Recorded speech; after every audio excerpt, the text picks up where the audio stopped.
چارەنووسی دابەشبوونی کورسی لایەنەکان لە هەولێر. لایەنەکان دەتوانن چەند کورسی بۆ خۆیان مسۆگەر بکەن. وردەکاری و ململانیەکان لەکوێن؟ بە گوێرەی دابەشکردنی کۆمیسیۆنی هەڵبژاردنەکان هەولێر بۆ سەر 4 بازنەی هەڵبژاردن دابەشکراوە و 15 کورسی ئەندامی ئەنجومەنی نوێنەرانی عێراقی تێدا هەڵدەبژێردرێت. لەم راپۆرتە شیکاریەک بۆ ململانەی لایەنەکان دەکەین لە بازنە جیاوازەکانی ئەم پارێزگایە. بازنەی یەکی پارێزگای هەولێر کە لە ڕووی جوگرافیەوە فراوانترین بازنەی هەولێرە، سۆران، چۆمان، خەلیفان و ڕۆواندستا شەقڵاوە دەگرێتەوە 4 کورسی بۆ تەرخان کراوە. پارتی ئامانجێتی هەم 4 کورسیەکەی ئەو بازنەیە مسۆگەر بکات، هەمیش گورز لە بنەماڵەی کەریمخانی برادۆست بدات و نەیەڵێت فەیسەڵ کەریمخانی برادۆستی کاندیدی هاوپەیمانی کوردستان سەر بکەوێت.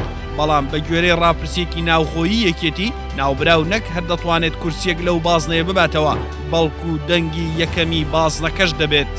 لەم بازنەیەنەوەی نوێش کاندیدی هەیە، بەڵام ئەگەری دەرچوونی لاوازە بەهۆی توندی کێبرکەی ئەو بازنەیە، هەرچی گۆڕان و کۆمەڵ و یەکگرتووە کاندیدیان نییە.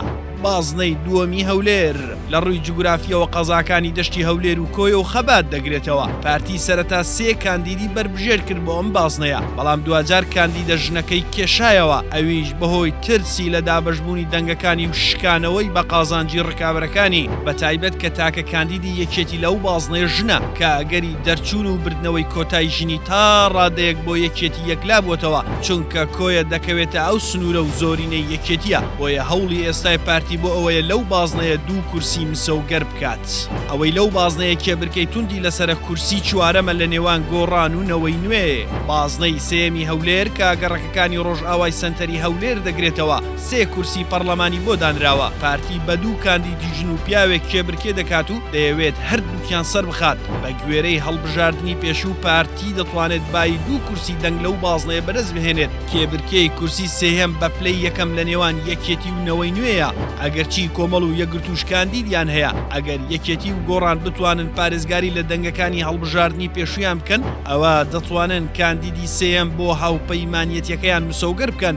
نەوەی نوێژ ڕکابەری بەدەستهێنانی ئەو کورسیە دەکات.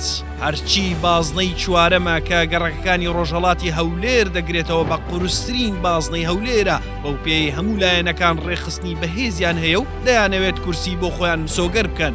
پارتی لەو بازنەیە 3 کاندیدی هەیە، 2 پیا و ئافرەتێک، بەڵام بە گوێرەی دەنگی هەڵبژاردننی پێشوو بێت، پارتی لەو بازنەیە دەنگەکانی بەشی 2 کورسی دەکات. تا ئێستا هیچ یەکێک لەو کاندیدانە نەکشێندراوەتەوە، بەڵام ئەو بابەتە تا ئێستا لە ناوخۆی ئەو حیزبە تاوتوێ دەکرێت کە ئایا کاندیدی سێم بکشێندرێتەوە یان بەردەوام بن.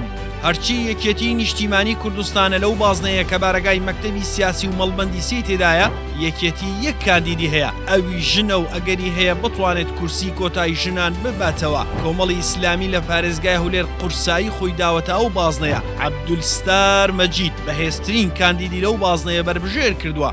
مەترسی کۆمەڵی ئیسلامی پەیوەندیدارە بەو دەست لە کارکێشانەوە فراوانەی لە ماوەی ڕابردوو لە ڕێخستنەکانی هەولێر ڕوویدا کە چاوەڕێ دەکرێت کاریگەری هەبێت بەسەر دەنگەکانی ئەو حیزبە لە هەولێر.